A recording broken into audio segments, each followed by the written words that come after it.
E aí, alunos, tudo bem com vocês? Aqui é o professor Wesley e essa é uma videoaula resumindo os processos acerca da replicação do DNA.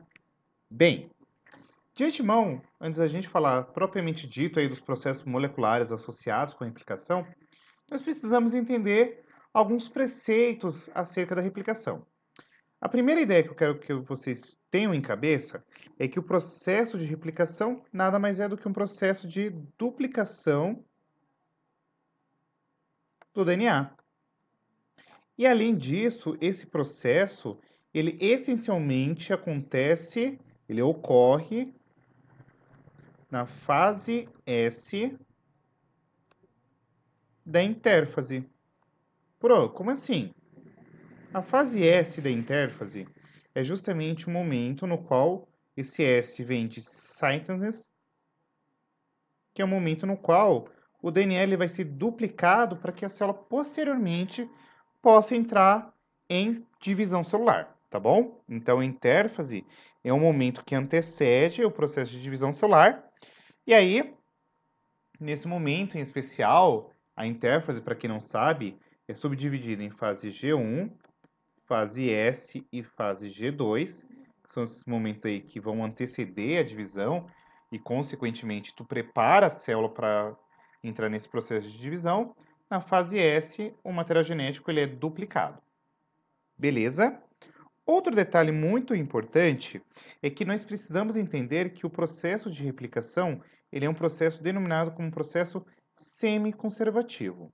Em outras palavras, o que eu quero que vocês entendam é que a molécula de DNA ela sempre vai ser sintetizada conservando-se uma fita aqui que a gente chama de fita molde ou fita mãe e uma fita aí filha ou recém-sintetizada, tá bom? Esse processo ele é semi-conservativo. Isso daqui foi descoberto lá no ano de 1958 por dois cientistas chamados Nelson e Stahl, tá? Então a gente precisa entender que esse processo é semi-conservativo. E aí, só por descargo de consciência, como que o Melzi e o Stoll descobriu que esse processo de replicação é semi-conservativo? Eles fizeram a marcação com radioisótopos da molécula de DNA e aí eles perceberam isso. Além disso, esse processo ele é bidirecional, ou seja, ele acontece em ambas as direções, tá bom?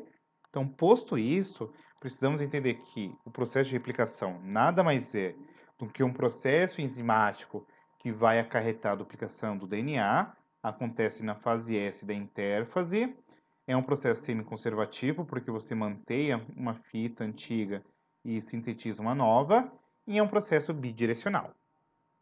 Além disso, mas não menos importante, como eu falei para vocês, é um processo complexo que envolve várias enzimas. Por descargo de consciência, eu vou só dar o nome aqui aos bois das enzimas e proteínas envolvidas nesse processo, tá bom?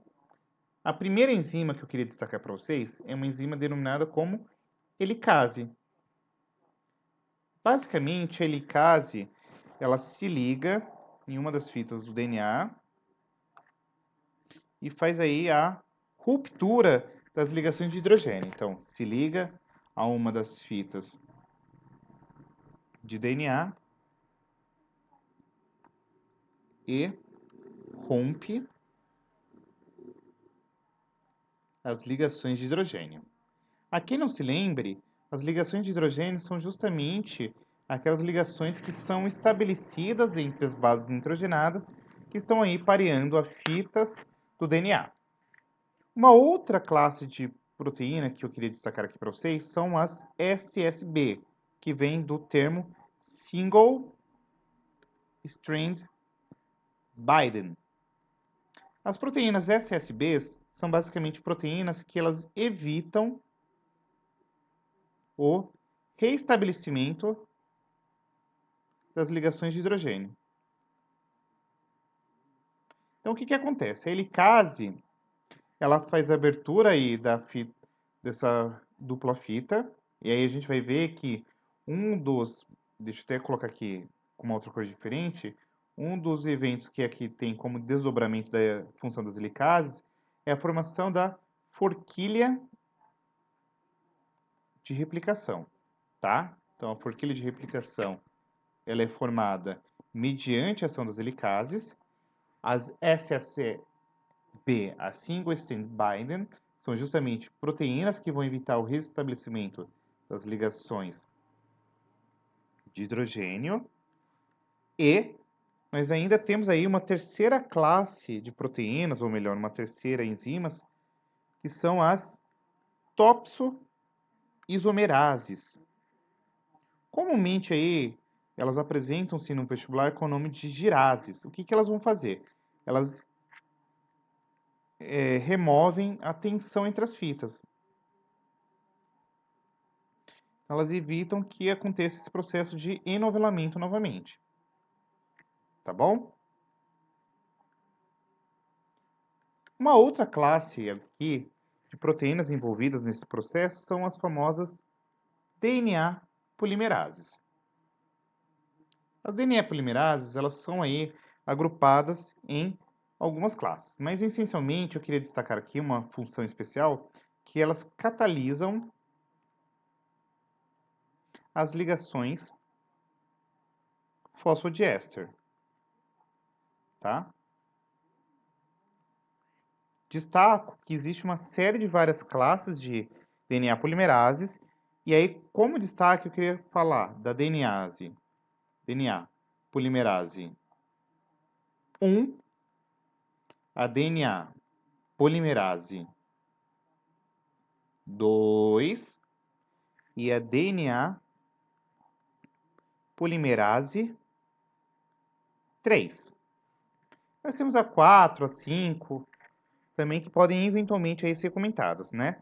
Mas por descargo de consciência, a gente vai ver que a DNA polimerase 1, ela faz a retirada do primer. A gente vai comentar daqui a pouco que se trata o primer, tá? Nada mais é do que uma molécula de RNA. A DNA polimerase 2, ela está associada com o mecanismo de reparo do DNA. E a DNA polimerase 3, ela faz aí justamente a catálise da ligação fosfodiéster, tá? Então, só por descargo de consciência aqui, eu só vou colocar a menção honrosa aqui, a DNA polimerase 4 e 5, que estão associados aqui com mecanismo de reparo, tá bom? Então, vamos lá, prosseguindo. Então, basicamente, como que se dá esse processo de replicação do DNA? Eu vou desenhar aqui, hipoteticamente, uma fita de DNA, ó. Então, aqui uma das fitas, aqui uma outra fita. E aí, se vocês se lembram, eu comentei que essas fitas, elas sempre são antiparalelas, né? Então, aqui 5 linha, 3 linha, e a outra vai ser aqui, ó, 5 linha, 3 linha. Bem, como eu falei, a primeira classe de enzimas que vai atuar é as helicases. Então, o que as helicases fazem? Elas vêm aqui, ó, você tem, deixa eu colocar de uma outra cor, verde, por exemplo, ó. Você tem aqui as ligações de hidrogênio, né, entre as fitas de DNA, aqui diversas ligações, tá? A com T, C com G. E aí, o que a helicase vem e faz? Ela começa a romper essas ligações. Então, vem aqui e vai cortando essas ligações. Ela vai rompendo essas ligações de hidrogênio que estão estabelecidas, tá? Então, elas meio que funcionam como a Bion zíper. E aí, qual que é o desdobramento disso aqui? A gente forma, a partir da helicase, uma estrutura chamada de forquilha de replicação, tá? Então, você pega aqui a fita de DNA e a abre. Então, vamos voltar aqui para a esquematização. Bonitinho, ó. Tem aqui... O que acontece é isso aqui. Você vai abrir essa fita de DNA, né, ó. Então, aqui, ó, 5 linha, 3 linhas, né? Elas são antiparalelas, como eu comentei anteriormente para vocês. E aí, a ação da helicase é promover a abertura dessa fita de DNA. O que que acontece? Logo em seguida, vem agora uma outra classe de proteínas que são as SSBs, as Single Strand Bases, Binding, perdão. As SSBs, elas impedem que aconteça o restabelecimento dessas ligações de hidrogênio, beleza? Ótimo, então a helicase promove a abertura da forquilha de replicação, as SSBs, elas impedem com que as ligações de hidrogênio se restabeleçam e, por consequência, ela vai manter a fita de DNA dessa forma, aberta, né? E agora nós temos uma terceira classe, que é justamente as girases, ou também chamada aqui de topsoisomerases. O que que acontece? Essas girases, elas literalmente promovem giros, corte e impedem aqui que essas ligações de hidrogênio sejam estabelecidas. Beleza. O que é importante agora vocês se atentarem? Agora entra em xeque uma classe de enzimas que são as DNA polimerases. As DNA polimerases, elas vão fazer o quê? Justamente, como eu falei, aquela catálise das ligações fosfodiésteres. Então, elas pegam aqui oligonucleotídeos e vai, ó, estabelecendo a nova fita de DNA. O fato é que eu quero que vocês entendam que em uma das fitas, esse processo, deixa eu colocar aqui bonitinho, com essa cor, ele é um processo que a gente fala que é um processo contínuo. Em uma das fitas, a catálise vai ser sempre 5 linhas, 3 linhas. E nesse processo que aconteceu bonitinho aqui, contínuo, nós chamamos essa fita de fita líder ou simplesmente fita contínua. No entanto, como eu falei para vocês, a ligação fosfodiéster ela sempre se liga 5 linhas, 3 linhas. Então, o que que acontece? Ó, aqui a DNA polimerase ela se liga novamente e ela vai catalisando, tá? Só que, terminou aqui, precisa vir para cá. E aí você vai formando estruturinhas fragmentadas que nós denominamos como fragmentos de Okazaki, tá? Que foi um casalzinho lá no ano de 1968 que descobriu esse rolê. Então, a fita, que está no sentido 3 linhas, 5 linhas, ela vai acontecer de maneira descontínua, essa síntese aí da nova fita, tá? Detalhe, vamos lá para essa fita descontínua. Na fita descontínua, o que que acontece? Nós chamamos ela de fita também retardada. E na fita retardada, o que nós temos são os famosos, fragmentos de Okazaki.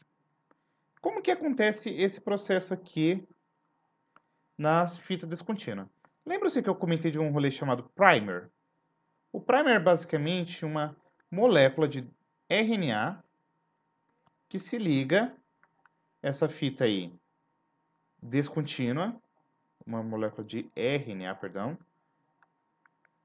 e vai falar, se liga e fala, ó, a partir daqui que você vai começar a fazer a síntese da nova fita, tá? O que que acontece? Ela é retirada pela DNA polimerase 1, tá? E aí você tem esses fragmentinhos. Esses fragmentos de Okazaki, ó, eles são ligados entre si por uma classe de enzimas que nós chamamos de DNA ligases. Então, as DNA ligases, elas unem os fragmentos de Okazaki. Belezinha? Então, a DNA ligase, ela une os fragmentos de Okazaki presentes na fita descontínua. E aí, eu quero ainda só fazer menção aqui em especial a questão dos telômeros. A quem não sabe, os telômeros são regiões dos cromossomos com sequência de DNA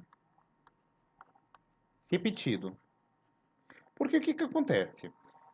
Durante esse processo de replicação, toda vez o DNA ele vai encurtando nessa fita descontínua, na fita onde você tem os fragmentos de Okazaki. Então, vocês concordam comigo que se toda vez que acontecesse uma divisão, ocorresse encurtamento do DNA e, consequentemente, do cromossomo, que nada mais é do que uma forma compacta do DNA, nós teríamos perda de informação genética. Então, na região dos telômeros, nós temos aqui justamente essa região com o DNA repetido para você não ter perda de informação genética. E isso daqui acontece graças a uma enzima denominada como telomerase. Um detalhe, inclusive, interessante é que conforme nós vamos envelhecendo, os telômeros eles vão encurtando. E, por sua vez, isso daqui está associado com eventos de mutação genética, tá? Mas percebam que o processo de replicação, vou até voltar aqui, ó, envolve o quê? Ação, a priori, da helicase, que vai romper as ligações de hidrogênio, as SSBs, que vão impedir o restabelecimento, você forma a forquilha de replicação, as topoisomerases, elas também contribuem para que não se restabeleça essas ligações, e a DNA polimerase, ela se liga numa região que a gente chama de origem de replicação e faz o processo de replicação. Em especial, destaco aqui que quem vai catalisar as ligações fosfodiéster é a DNA polimerase 3. Uma das fitas é um processo contínuo, nós chamamos de fita líder. No entanto, numa outra fita, que é uma fita antiparalela, a gente vai ter uma replicação descontínua e nós formaremos os fragmentos de Okazaki. Os fragmentos de Okazaki, por sua vez, são essas fitinhas de DNA recém-sintetizadas, são unidas através das DNA ligases e para evitar-se com que haja perda de informação genética e, consequentemente, eventos de mutação, nós temos aqui a ação da telomerase, que vai fazer o quê? Adicionar uma sequência de DNA repetida, ou seja, uma sequência de várias bases aqui, de bases nitrogenadas e etc., para que você não tenha perca de informação genética, tá bom? Então, importante a gente tentar se atentar que replicação do DNA é um processo semi-conservativo e, em especial, se atentar que existe a fita contínua e também que nós temos aqui a fita descontínua, tá bom? E é isso. Espero que vocês tenham curtido. Se você curtiu, deixe o seu like, comente, compartilhe. Um super beijo e até a próxima. Fui!